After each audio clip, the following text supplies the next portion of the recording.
ಅಮೃತ ಸಾರ ಗುರುಗಳ ಕರುಣದಿಂದ ಪನಿತು ಪೇಳುವೆ ಪರಮ ಭಗವದ್ಭಕ್ತರಿದನಾದರದಿ ಕೇಳುವುದು ಕಡು ಕರುಣೆ ನೀನೆಂದರಿದು ಹೇರುಡಲ ನಮಿಸುವೆ ನಿನ್ನಡಿಗೆ ಬೆಂಬಿಡದೆ ಪಾಲಿಸು ಪರಮ ಕರುಣಾ ಸಿಂಧು ಎಂದೆಂದು ನಡು ನಡುವೆ ಬರುತ್ತಿಪ್ಪ ವಿಘ್ನವ ತಡೆದು ಭಗವನ್ನಾಮ ಕೀರ್ತನೆ ನುಡಿದು ನುಡಿಸೆನ್ನಿಂದ ಪ್ರತಿ ದಿವಸದಲ್ಲಿ ಮರೆಯದಲೇ. ಹರಿಭಕ್ತಿ ಸಾರದಲ್ಲಿ 76ನೇ ಪದ್ಯ 76.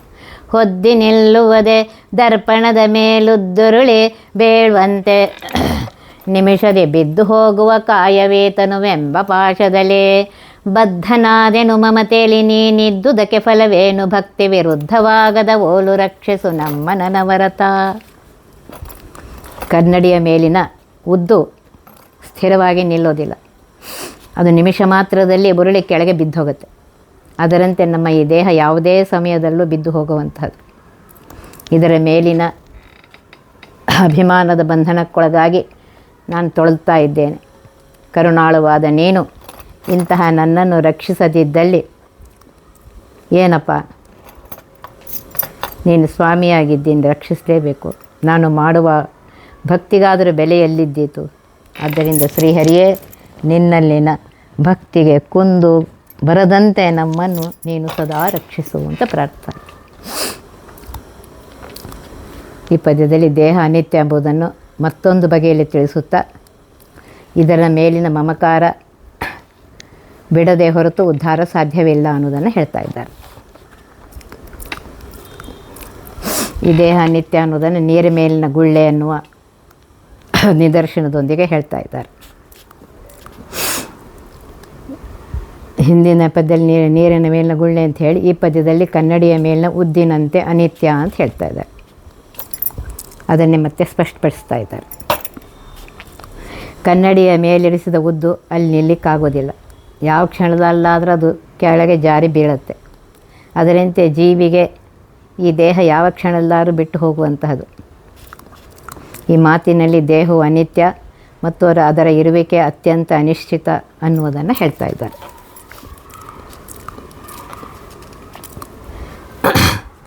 ನಿಮಿಷದಲ್ಲಿ ಅಂತಂದರೆ ಬೇಗನೆ ಅಂತ. ಇಂತಹ ಅನಿತ್ಯವಾದ ದೇಹದಲ್ಲಿ ಮಮಕಾರ ಹೊಂದುವುದು ಅವಿವೇಕದ ಲಕ್ಷಣವಾಗಿದೆ. ಅಂತಹ ಅವಿವೇಕಕ್ಕೆ ಈ ಜೀವ ಒಳಗಾಗ್ತಾನೆ. ಅದರ ಅನಿನಿತ್ಯತ್ವದ ಎಚ್ಚರವನ್ನು ಹೊಂದದೆ ನಿತ್ಯವೆಂದು ಭ್ರಮಿಸಿ ಮೋಕ್ಷ ನೀಡುವಂತಹ ಪರಮಾತ್ಮನನ್ನು ಮರೆತು ಬಿಡ್ತಾನೆ. ಅಂತಹ ಪರಮಾತ್ಮನನ್ನು ಮರೆತು ಬದುಕುವಂತಹ ಜೀವನ ಅತ್ಯಂತ ಹೇಯವಾದದ್ದು ಅಂತ ಹೇಳ್ತಾರೆ. ಭಕ್ತನಾದವನು ಹೀಗೆ ಮಮಕಾರಕ್ಕೊಳಗಾಗಿ ತೊಳಲುವುದನ್ನು ಪರಮಹಿತೈಷಿಯಾದ ನಿತ್ಯ ಬಂಧುವಾದ ಭಗವಂತನು ನೋಡಿ ಸುಮ್ಮನಿರುವುದು ಉಚಿತವಲ್ಲ. ಅವನು ಮಾಡುವ ಭಕ್ತಿಗೆ ಇದು ಯೋಗ್ಯ ಪ್ರತಿಕ್ರಿಯೆ ಅನಿಸೋದು. ಆದ್ದರಿಂದ ನಿತ್ಯ ಬಂಧುವಾದ ಪರಮಾತ್ಮನು ಭಕ್ತನ ಭಕ್ತಿಯನ್ನು ಗಮನಿಸಿ ದೇಹದ ಮೇಲಿನ ಅವನ ಮಮಕಾರವನ್ನು ಬಿಡಿಸಿ ಮುಕ್ತಿಯನ್ನು ಕಣಿಸಬೇಕು ಅಂಥೇಳಿ ಪ್ರಾರ್ಥನೆ ಮಾಡ್ಕೋತಾ ಇದ್ದಾರೆ. ಇಲ್ಲೇನು ಹೇಳ್ತಾ ಇದ್ದಾರೆ ಅಂದರೆ, ಪರಮಾತ್ಮನಲ್ಲಿ ನಿಜವಾದ ಭಕ್ತಿಯನ್ನು ಮಾಡುವುದಕ್ಕೆ ಅಹಂಕಾರ ಮಮಕಾರಗಳು ಪರಿಹಾರವಾಗಿ ಈ ಸಂಸಾರದಿಂದ ಮುಕ್ತಿ ಲಭಿಸುವುದೇ ಮುಖ್ಯ ಪ್ರಯೋಜನವಾಗಿದೆ. ಇತರ ಯಾವುದೇ ಪ್ರಯೋಜನವು ಅದು ನಗಣ್ಯವಾಗಿದೆ ಅಂತ ಹೇಳ್ತಾ ಇದ್ದಾರೆ. ಕೇಳುವುದು ಕಡು ಕಷ್ಟದ ಬಾಳುವೆಯ ಬದುಕೇನು ಸುಡು ಸುಡು ಗಾಳಿಗೊಡ್ಡಿದ ಸೊಡರು ಈ ಸಂಸಾರದೇಳಿಗೆಯೋ ಬಾಳಬೇಕೆಂಬುವಗೆ ನೆರೆ ನಿಮ್ಮೂಳಿಗವಮಿಗೆ ಮಾಡಿ ಭಕ್ತಿಯೊಳಾಳಿ ಬದುಕುವುದು ಉಚಿತ ರಕ್ಷಿಸು ನಮ್ಮ ನನವರತ. ಬೇರೆಯವರಿಗೆ ಬೇಡುವುದು ತುಂಬ ನೋವಿನ ಸಂಗತಿಯಪ್ಪ. ಅಂತಹ ನೋವಿನ ಬದುಕು ಹೇಗಾಗತ್ತೆ? ಅದು ಯೋಗ್ಯವಾಗಿಲ್ಲ. ಈ ಸಂಸಾರದಲ್ಲಿ ಕಾಣುವ ಪ್ರಗತಿಯು ಗಾಳಿಗೆ ಒಡ್ಡಿದ ದೀಪದಂತೆ ತುಂಬ ನಶ್ವರವಾಗಿದೆ. ನಿಜವಾಗಿಯೂ ಸಹ ಬಾಳಬೇಕು ಎನ್ನುವವನಿಗೆ ಪರಮಾತ್ಮ ನಿನ್ನ ಸೇವಕನಾಗಿ ಭಕ್ತಿಯಿಂದ ಸುಖವಾಗಿ ಬದುಕುವುದೇ ಯೋಗ್ಯವಾದ ಜೀವನ. ಶ್ರೀಹರಿಯೇ, ನೀನು ನಮ್ಮನ್ನು ಸದಾ ರಕ್ಷಿಸು ಅಂತ ಪ್ರಾರ್ಥನೆ ಮಾಡ್ತಾರೆ. ಈ ಪದ್ಯದಲ್ಲಿ ಹೇಳ್ತಾ ಇದ್ದಾರೆ, ಯಾಚನೆಯ ಬದುಕು ಅತ್ಯಂತ ಹೇಯವಾಗಿದೆ. ಹರಿದಾಸನಾಗಿ ಬದುಕುವುದೇ ಸಾರ್ಥಕವಾದ ಜೀವನ ಅಂತ ಈ ಪದ್ಯದಲ್ಲಿ ಹೇಳ್ತಾ ಇದ್ದಾರೆ. ಯಾಚನೆ ಅಂದರೆ ಫಲದ ಅಪೇಕ್ಷೆ.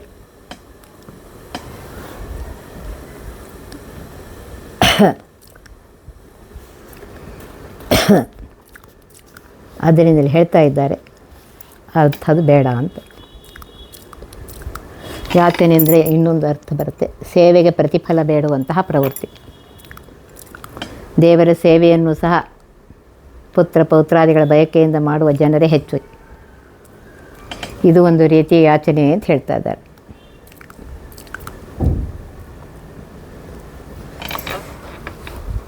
ಜನರನ್ನು ಕೇಳುವ ಬದಲು ದೇವತೆಗಳನ್ನು ಕೇಳುವರು ಎಂಬುದಷ್ಟೇ ವ್ಯತ್ಯಾಸ. ಇಂತಹ ಯಾಚನೆಯು ಸಹ ಬಂಧಕವಾದದ್ದೇ ಅಂತ ಹೇಳ್ತಾ ಇದ್ದಾರೆ. ಹಿರಣ್ಯಕಶಿಪು ಮೊದಲಾದವರ ಯಾಚನೆ ಮತ್ತೊಂದು ಬೇರೆ ಬಗೆಯಾಗಿದೆ ಅಂತ ಹೇಳ್ತಾರೆ. ಅವರ ಯಾಚನೆ ಲೋಕಕ್ಕೆ ಕೇಡನ್ನು ಬಯಸುವುದೇ ಆಗಿದೆ.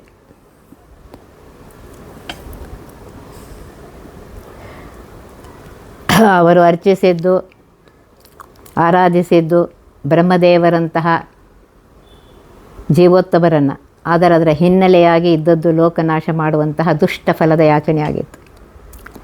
ಆದ್ದರಿಂದಾಗಿ ಅವನು ಸರ್ವನಾಶವನ್ನು ಹೊಂದಿದ್ದಾನೆ.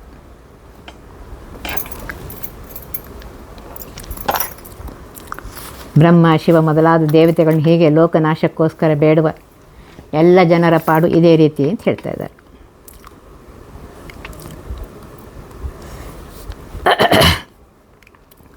ಗೀತೆಯಲ್ಲಿ ಪರಮಾತ್ಮ ಹೇಳಿದ್ದಾನೆ, ಕ್ಷೀಣೆ ಪುಣ್ಯೆ ಮರ್ತ್ಯಲೋಕಂ ವಿಶಂತಿ. ಇನ್ನು ಏನೇ ಮಾಡಿದರೂ ಬ್ರಹ್ಮದೇವತೆಗಳನ್ನ ಯಾಚಿಸಿದ್ದು ಅದೊಂದು ಬಗೆಯ ಯಾಚನೆಯ ಹೊರತು ಮುಕ್ತಿಗೆ ಫಲ ಆಗೋದಿಲ್ಲ, ಅದು ಮುಕ್ತಿಗೆ ಸಾಧನೆ ಆಗೋದಿಲ್ಲ. ಪರಮಾತ್ಮನನ್ನು ಆರಾಧಿಸಿದಾಗಲೂ ಸಹ ಜ್ಞಾನ ಭಕ್ತ್ಯಾದಿ ಮುಖ್ಯ ಫಲಗಳನ್ನೇ ಕೇಳಬೇಕು ಅಂತ ಹೇಳ್ತಾ ಇದ್ದಾರೆ. ಇಹಲೋಕದ ಫಲ ಸ್ವರ್ಗಾದಿ ಪ್ರಾಪ್ತಿ ಪರಲೋಕ ಪ್ರಾಪ್ತಿ ಬಯಸಿದರೆ ಅದು ಕಾಮ್ಯಕರ್ಮ ಅಂತ ಅನಿಸ್ಕೋತೆ ಬಂಧಕಕ್ಕೆ ಒಳಗಾಗುತ್ತೆ. ಕೃಷ್ಣ ಹೇಳಿದ್ದಾನೆ, ನಿಷ್ಕಾಮ ಕರ್ಮ ಮಾಡಬೇಕು ಅಂತ ಭಗವದ್ಗೀತೆಯಲ್ಲಿ ಹೇಳಿದ್ದಾನೆ. ಕರ್ಮಣ್ಯೇವಾಧಿಕಾರಸ್ಥೆ ಮಾ ಫಲೇಶು ಕದಾಚನ. ಕರ್ಮದಲ್ಲಿ ಅಧಿಕಾರ ಇದೆ ನಿನಗೆ, ಫಲ ನನ್ನ ಬಿಟ್ಬಿಡು ಅಂತ ಹೇಳಿದ್ದಾನೆ ಪರಮಾತ್ಮ.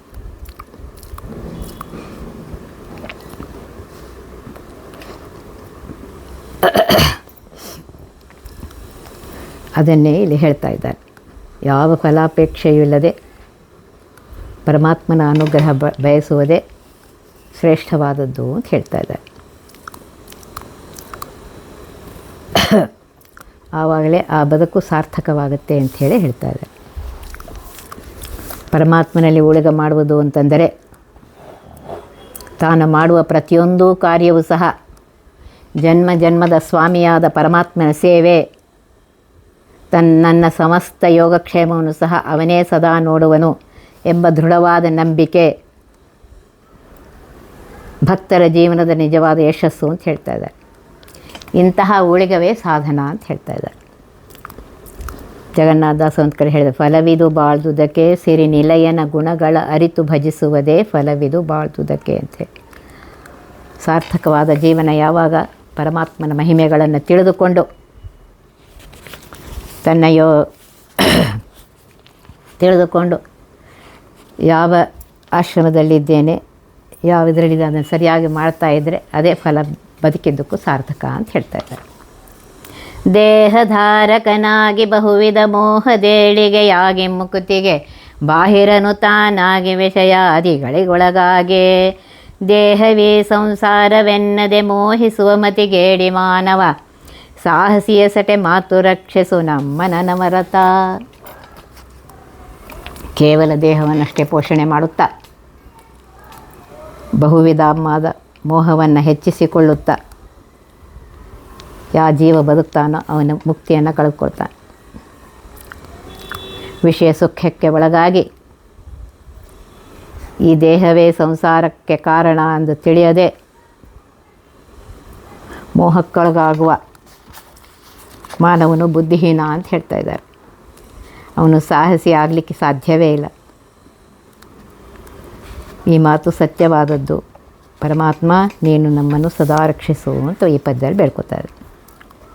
ಇಲ್ಲಿ ಹೇಳ್ತಾ ಇದ್ದಾರೆ, ದೇಹದ ಪೋಷಣೆಗಷ್ಟೇ ಗಮನವನ್ನು ಕೊಟ್ಟು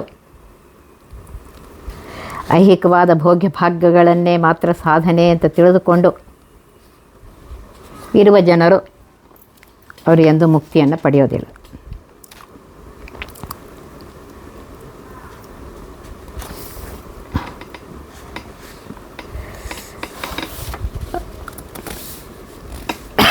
ಅದನ್ನೇ ಇಲ್ಲಿ ಹೇಳ್ತಾ ಇದ್ದಾರೆ ಈ ಪದ್ಯದಲ್ಲಿ. ಕೇವಲ ಹಣ ಸಂಪಾದಿಸು, ಅದನ್ನು ವಿಷಯ ಸುಖಗಳ ಪ್ರಾಪ್ತಿಗೆ ವಿನಿಯೋಗಿಸು ಅಷ್ಟೇ ಜೀವನ ಅಲ್ಲ. ಭಗವಂತನ ಮಹಿಮೆಯನ್ನು ಸರಿಯಾಗಿ ತಿಳಿದುಕೊಂಡು ಗುರು ಹಿರಿಯರಲ್ಲಿ ಭಕ್ತಿಯನ್ನು ಮಾಡಿ ಫಲಾಪೇಕ್ಷೆ ಇಲ್ಲದ ಪರಿಶುದ್ಧವಾದ ಜೀವನ, ಮುಖ್ಯವಾಗಿ ಶಾಸ್ತ್ರಾಧ್ಯಯನದ ಮೂಲಕ ಪರತತ್ವವನ್ನು ತಿಳಿಯುವ ಮುಖ್ಯ ಕರ್ತವ್ಯ ಮೊದಲಾದವುಗಳ ಬಗ್ಗೆ ಸ್ವಲ್ಪವೂ ಎಚ್ಚರವಿಲ್ಲದೇ ಇದ್ದರೆ ಅಂತಹ ಜೀವನ ಕ್ಷುದ್ರ ಜೀವನ ಅಂತ ಹೇಳ್ತಾ ಇದ್ದಾರೆ. ಆದ್ದರಿಂದ ಇಲ್ಲಿ ದಾಸ ಹೇಳ್ತಾ ಇದ್ದಾರೆ, ಅದೇ ರೀತಿಯಾಗಿ ಮಾಡಬೇಡ. ಪರಮಾತ್ಮನ ನಂಬು.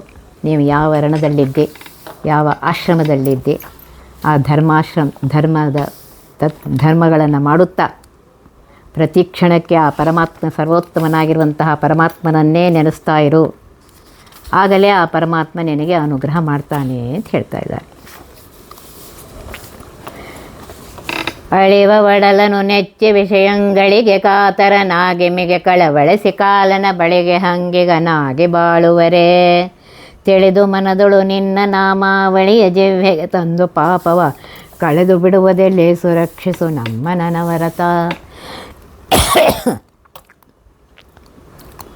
ನಾಶವಾಗುವಂತಹ ದೇಹವನ್ನು ನಂಬಿ ವಿಷಯ ಸುಖಕ್ಕೆ ಕಾತರಿಸುತ್ತಾ ಮತ್ತೆ ಮತ್ತೆ ಕಳವಳಕ್ಕೆ ತುತ್ತಾಗಿ ಕೊನೆಗೆ ಪಾಶಕ್ಕೆ ತುತ್ತಾಗಿ ಬಾಳುವುದು ಬದುಕು ಏನಪ್ಪ. ಮನಸ್ಸಿನಲ್ಲಿ ಚೆನ್ನಾಗಿ ಅರ್ಥ ಮಾಡಿಕೊಂಡು ನೀನೇ ಸರ್ವೋತ್ತಮ, ಸರ್ವೋತ್ಕೃಷ್ಟ, ಸರ್ವಸ್ವಾಮಿ ಎನ್ನುವುದನ್ನು ತಿಳಿದುಕೊಂಡು ನಿನ್ನ ನಾಮಾವಳಿಯನ್ನು ಜಿಹ್ವೆಗೆ ತಂದುಕೊಂಡು ಆ ಮೂಲಕವಾಗಿ ಪಾಪಗಳನ್ನು ಕಳೆದುಕೊಳ್ಳುವುದೇ ಸರಿಯಾದ ಜೀವನ. ಪರಮಾತ್ಮ ಶ್ರೀಹರಿಯೇ ನೀನೇ ಸದಾ ನಮ್ಮನ್ನು ರಕ್ಷಿಸು ಅಂತ ಈ ಪದ್ಯದಲ್ಲಿ ಬೇಡ್ಕೊತಾ ಇದ್ದಾರೆ.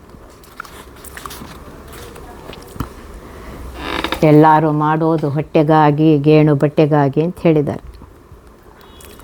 ಅಷ್ಟೇ ಮಾಡಿದ್ರೆ ಏನೂ ಆಗೋದಿಲ್ಲ. ಆದ್ದರಿಂದ ಅನುಗ್ರಹ ಬೇಕಾಗಿದ್ದರೆ ಪ್ರತಿ ಕ್ಷಣಕ್ಕೆ ಆ ಪರಮಾತ್ಮನ ಸ್ಮರಣೆಯನ್ನು ಮಾಡುತ್ತಾ ವಿಶೇಷವಾದ ಆಸಕ್ತಿಯನ್ನು ಅವನಲ್ಲಿ ಹೊಂದುತ್ತಾ ನಾಮವನ್ನು ಉಚ್ಚರಿಸುತ್ತಾ ಪಾಪವನ್ನು ಕಳೆದುಕೊಂಡಾಗಲೇ ಅದೇ ಉದ್ಧಾರವಾಗುವ ಸರಿಯಾದ ದಾರಿ ಅಂತ ಹೇಳ್ತಾ ಇದ್ದಾರೆ. ಕನಕದಾಸರು ಒಂದು ಕಡೆ ಹೇಳಿದ್ದಾರೆ, ಎಲ್ಲರೂ ಮಾಡೋದು ಹೊಟ್ಟೆಗಾಗಿ, ಗೇಣು ಬಟ್ಟೆಗಾಗಿ ಅಂಥೇಳಿ. ಎಲ್ಲ ಜನರು ಎದಕ್ಕೆ ಮಾಡ್ತಾರೆ? ಹೊಟ್ಟೆಗೋಸ್ಕರ, ಗೇಣು ಬಟ್ಟೆಗೋಸ್ಕರ ಅಂತ. ಇದರರ್ಥ ಹೊಟ್ಟೆಯನ್ನು ನಿರ್ಲಕ್ಷಿಸಬೇಕು ಅಂತ ಹೇಳ್ತಾ ಇಲ್ಲ. ಅದಕ್ಕಾಗಿ ಪ್ರಯತ್ನ ಅನಗತ್ಯ ಅಂತಲೂ ಹೇಳ್ತಾ ಇಲ್ಲ. ಹೊಟ್ಟೆ ತುಂಬಿಸಿಕೊಳ್ಳುವುದಷ್ಟೇ ಜೀವನದ ಮುಖ್ಯ ಧ್ಯೇಯವಾಗಿರಬಾರ್ದು.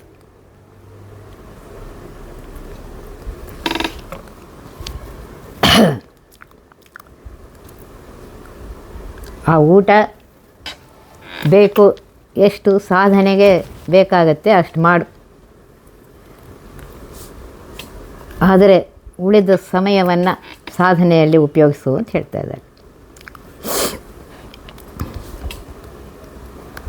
ಹೀಗೆ ಎಚ್ಚರದಿಂದ ಇದ್ದಾಗ ಮಾತ್ರ ಸಾಧಕನಿಗೆ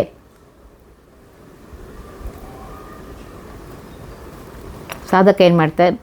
ಬಂದದರಲ್ಲಿ ಸಂತೋಷದಿಂದ ಇದ್ದು, ಪರಮಾತ್ಮ ಕೊಟ್ಟದರಲ್ಲಿ ಸಂತೋಷದಿಂದ ಇದ್ದು ಸಾಧನೆಯನ್ನು ಮಾಡ್ತಾನೆ. ಆದ್ದರಿಂದ ಸರಿಯಾಗಿ ತಿಳಿದುಕೊಂಡು ಪಾಪ ಪರಿಹಾರಕ್ಕೆ ಒಂದೇ ಒಂದು ಪರಮಾತ್ಮನ ನಾಮವನ್ನು ಹೇಳೋದು, ಅದೊಂದೇ ಮಾರ್ಗ.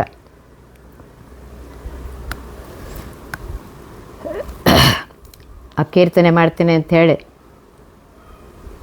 ಬೆಳಗಿನ ಹಂಗಲ್ಲ, ನಿತ್ಯ ಹಾನಿಕಾತನ ಏನು ವರ್ಣಾಶ್ರಮ ಧರ್ಮಗಳಿವೆ ಅದನ್ನೆಲ್ಲ ಸರಿಯಾಗಿ ಮಾಡಿಕೊಂಡು ಆಮೇಲೆ ಪರಮಾತ್ಮನ ನಾಮಾವಳಿಯನ್ನು ಹೇಳ್ರಿ ಅಂತ ಹೇಳ್ತದೆ. ಆಗ ಅವನ ಪಾಪಗಳೆಲ್ಲ ಪರಮಾತ್ಮನ ನಾಮದಿಂದ ಆ ಪ್ರಭಾವದಿಂದ ಹೊಟ್ಟೋಗುತ್ತೆ ಅಂತ ಹೇಳ್ತಾರೆ. ಆಗ ಸಂಸಾರದ ಬಂಧನ ಕಳಚುತ್ತೆ ಅಂತ ಹೇಳ್ತಾರೆ.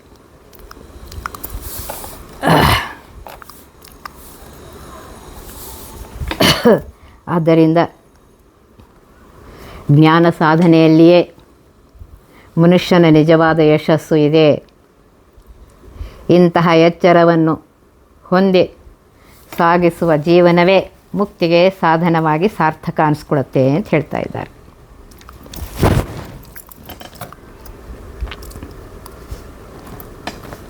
ಇನ್ನೊಂದು ಕಡೆ ಹೇಳಿ, ಶರಣು ಹೊಕ್ಕೆನಯ್ಯ ಎನ್ನ ಮರಣ ಸಮಯದಲ್ಲಿ ನಿನ್ನ ಚರಣ ಸ್ಮರಣೆ ಕರುಣಿಸಯ್ಯ ನಾರಾಯಣ. ಕೇಶವನಾಮದಲ್ಲಿ ಹೇಳಿದ್ದಾರೆ, ನಿನಗೆ ಶರಣು ಹೊಕ್ಕಿದ್ದೇನೆ ಪರಮಾತ್ಮ. ಮರಣ ಸಮಯದಲ್ಲಿ ನಿನ್ನ ಸ್ಮರಣೆ ಬರಬೇಕಾದ್ರೆ ಸತತ ಸ್ಮರಣೆ ಮಾಡ್ತಾ ಇದ್ದರೆ ಕೊನೆಗೆ ಸ್ಮರಣೆ ಬರ್ತದೆ. ಅದನ್ನು ಕರುಣಿಸಪ್ಪ ಅಂತ ಬೇಡ್ಕೊತಾ ಇದ್ದೆ. ವಿಷ್ಣು ತೀರ್ಥರು ಕೃಷ್ಣಾಷ್ಟಕ ಎಂಬ ಕೃತಿಯಲ್ಲಿ ಹೇಳ್ತಾರೆ, ಅಂತ್ಯಕಾಲಕ್ಕೆ ಪರಮಾತ್ಮನ ಸ್ಮರಣೆ ಅತ್ಯಂತ ಮಹತ್ವವಾಗಿದೆ, ಅಪೂರ್ವವಾಗಿದೆ. ಶ್ರೀಕೃಷ್ಣ ಮನ್ಮರಣಕಾಲ ಉಪಾಗತೆ ತು ತ್ವನ್ನಾಮ ಮದ್ವಚನ ಗೋಚರತಾಮುಪೈತೆ ಅಂತ ಹೇಳಿದ್ದಾರೆ. ಅದು ಯಾವಾಗ ಬರುತ್ತೆ ಅಂದರೆ ಸತತ ಪರಮಾತ್ಮನ ಸ್ಮರಣೆ ಮಾಡ್ತಾ ಇದ್ದರೆ ಆ ಸಮಯಕ್ಕೆ ಪರಮಾತ್ಮನ ನಾಮ ಬರುತ್ತೆ. ಅದನ್ನೇ ಈ ಪದ್ಯದಲ್ಲಿ ದಾಸರು ಬೇಡ್ಕೊತಾ ಇದ್ದಾರೆ. ನನ್ನ ಪಾಪವನ್ನೆಲ್ಲ ಕಳೆದು ಯಾವಾಗಲೂ ನನ್ನ ನಾಲಿಗೆ ಹಾಳು ಹರಟೆ ಹೊಡೆಯದೆ ವಟ ವಟ ಅನ್ನದೆ ನಿನ್ನ ನಾಮವನ್ನೇ ಹೇಳ್ತಾ ಇರುವಂತೆ ಮಾಡಪ್ಪ ಪರಮಾತ್ಮ. ಕೂತಾಗ ನಿಂತಾಗ ಎದ್ದಾಗ ಮಲಗಿದ ಪ್ರತಿ ಕ್ಷಣಕ್ಕೆ ನಿನ್ನ ನಾಮವನ್ನು ಸ್ಮರಣೆ ಮಾಡ್ತಾ ಇರಬೇಕು. ವರುಷ ನೂರಾಯುಷ್ಯದರೊಳಗೆರುಳು ಕಳೆದೈವತ್ತರಲಿ ವಾರ್ಧಕ ಬಾಲ್ಯ ಕೌಮಾರದಲ್ಲಿ 30 ಇರದೆ ಸಂದದು ಬಳಿಕ 20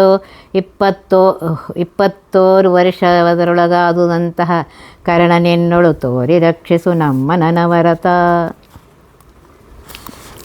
ಮನುಷ್ಯನ ಆಯುಷ್ಯ 100 ವರ್ಷ ಅಂತಂದರೆ ಅದರೊಳಗೆ 50 ವರ್ಷ ರಾತ್ರಿಯಲ್ಲಿ ಹೊರಟೋಗುತ್ತೆ. ಉಳಿದ 50ರಲ್ಲಿ ವೃದ್ಧಾಪ್ಯ, ಬಾಲ್ಯ ಹಾಗೂ ಕೌಮಾರಗಳಲ್ಲಿ 30 ವರ್ಷ ಹೊರಟೋಗುತ್ತೆ. ಇನ್ನು ಉಳಿದಿದ್ದು 20 ವರ್ಷಗಳು ಮಾತ್ರ. ಆದ್ದರಿಂದ ಇಂತಹ ಆಯುಷ್ಯದೊಳಗೆ ನನ್ನ ಮನಸ್ಸು ನಿನ್ನಲ್ಲಿ ಬರುವಂತೆ ಕರುಣೆ ಮಾಡಿ ಪರಮಾತ್ಮ ರಕ್ಷಿಸಪ್ಪ ನಮ್ಮನ್ನು ಅಂತ ಬೇಡ್ಕೊತಾ ಇದೆ.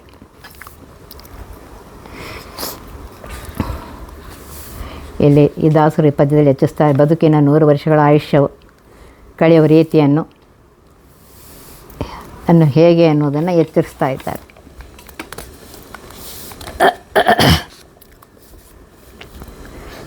ಆ ಉಳಿದ 20 ವರ್ಷ ಆಯುಷ್ಯವನ್ನು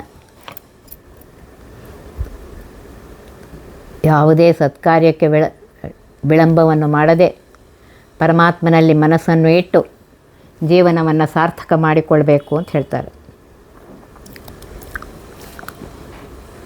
ಹಗಲು ಹೊತ್ತು ನಿದ್ರಿಸುವರ ಪಾಲಿಗಂತೂ ಇಲ್ಲಿ ಹೇಳ್ತಾ ಇದ್ದಾರೆ ದಾಸರು 50 ಮಾತ್ರವಲ್ಲದೆ 75 ಕಳೆದು ಹೋಗುತ್ತೆ ಅಂತ ಹೇಳ್ತಾ ಇದ್ದಾರೆ.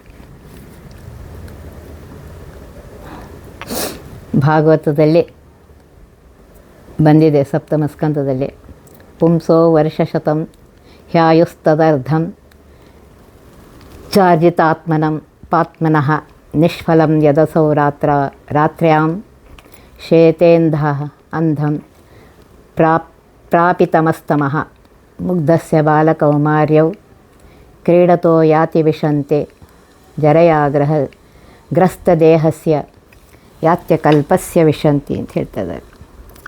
ಆದ್ದರಿಂದ ಜೀವನದಲ್ಲಿ ಪ್ರತಿ ಕ್ಷಣದಲ್ಲಿಯೂ ಆ ಪರಮಾತ್ಮನ ಸ್ಮರಣೆ ಬರುವಂತೆ ಮಾಡ್ಕೋಬೇಕು ಅಂತ ಹೇಳ್ತಾ ಇದ್ದಾರೆ. ಈಗೇನು ಒಟ್ಟಾಗಿ ಏನು ಹೇಳ್ತಾ ಇದ್ದಾರೆ, ಸಾಧನೆಗೆ ಸಮಯ ಸ್ವಲ್ಪವೇ ಇದೆ. ಯಾವುದೇ ಕಾರಣಕ್ಕೂ ಜ್ಞಾನಾದಿಗಳನ್ನು ಸಂಪಾದಿಸುವ ಸಾಧನ ಮಾರ್ಗವನ್ನು ವಿಳಂಬ ಮಾಡದೆ ಆಶ್ರಯಿಸಬೇಕು ಅಂತ ಹೇಳ್ತಾ ಇದ್ದಾರೆ. ಪರಮಾತ್ಮನನ್ನು ಆಶ್ರಯಿಸಬೇಕು, ಸರಿಯಾಗಿ ಮಾಡಬೇಕು ಅಂತ. ಊರು ತನಗೊಂದೆಲ್ಲ ಹೊತ್ತ ಶರೀರಗಳು ಮಿತಿ ಎಲ್ಲ ತಾ ಸಂಚಾರಿಸಿದ ನೆಲವೆಲ್ಲ ನುಡಿಯದ ಭಾಷೆ ಮತ್ತೆಲ್ಲ ಬೇರೆ ಹೊಸತೊಂದಿಲ್ಲ ಉಣ್ಣದ ಸಾರ ವಸ್ತುಗಳೆಲ್ಲ ತನು ಸಂಚಾರವೇ ಬಗೆಯಾಯಿತು ರಕ್ಷಿಸು ನಮ್ಮ ನನವರತ. ಜೀವನು ಅನಾದಿ ಕಾಲದ ತನ್ನ ಜೀವನದಲ್ಲಿ ಜನಿಸಿ ಬರದೇ ಇರುವ ಊರು ಯಾವುದೂ ಇಲ್ಲ ಅಂತ ಹೇಳ್ತಾ ಇದ್ದಾರೆ. ಅವನು ತಾಳಿದ ಶರೀರಗಳಿಗೆ ಮಿತಿ ಇಲ್ಲ. ಬ್ರಹ್ಮಾಂಡದಲ್ಲಿ ಅವನು ಸಂಚರಿಸಿದ ನೆಲವೂ ಇಲ್ಲ. ನುಡಿಯದ ಹೊಸ ಭಾಷೆ ಎಂಬುದೂ ಇಲ್ಲ. ಹೊಸದಾದ ಯಾವುದೂ ಉಳಿದುಕೊಂಡಿಲ್ಲ. ತಿನ್ನದ ಸಾರು ವಸ್ತುಗಳೂ ಇಲ್ಲ. ಹುಟ್ಟು ಸಾವುಗಳ ರೂಪವಾದ ದೇಹ ಸಂಚಾರದ ಈ ತೆರನಾಗಿ ನಡೆಯುತ್ತಿದೆ. ಪರಮಾತ್ಮ ನೀನೇ ನಮ್ಮನ್ನು ಸದಾ ರಕ್ಷಿಸು ಅಂತ ಹೇಳ್ತಾರೆ. ಈ ಜೀವ ಅನಾದಿಯಾದದ್ದು, ಅನಾದಿಯಿಂದ ಇದೆ. ಅದರಿಂದ ಆ ಇರುವ ಸಮಯವನ್ನು ಸರಿಯಾಗಿ ಉಪಯೋಗಿಸ್ಕೊ ಅಂತ ಹೇಳಿ ಇಲ್ಲಿ ಹೇಳ್ತಾ ಇದ್ದಾರೆ. ಒತ್ತಿ ಬಹ ವಿಘ್ನಗಳ ಕಳೆದಪ ಮೃತ್ಯುವಿಗೆ ಮರೆ ಮಾಡಿ ಕಾಲನ ದೂತರಿಗೆ ಬೇಕರವ ಪೊಟ್ಟಿಸಿ ಸಕಲ ಸಿದ್ಧಿಗಳ ಒತ್ತಿಗೊಳ್ಳಿಸಿವನರು ಹೇಕ್ಷಣ ನೃತ್ಯ ಮಾಡುವರವರ ಮನೆಯೊಳು ನಿತ್ಯ ಮಂಗಳ ಹರಿಕಥಾಮೃತ ಸಾರ ಪಠಿಸುವರ.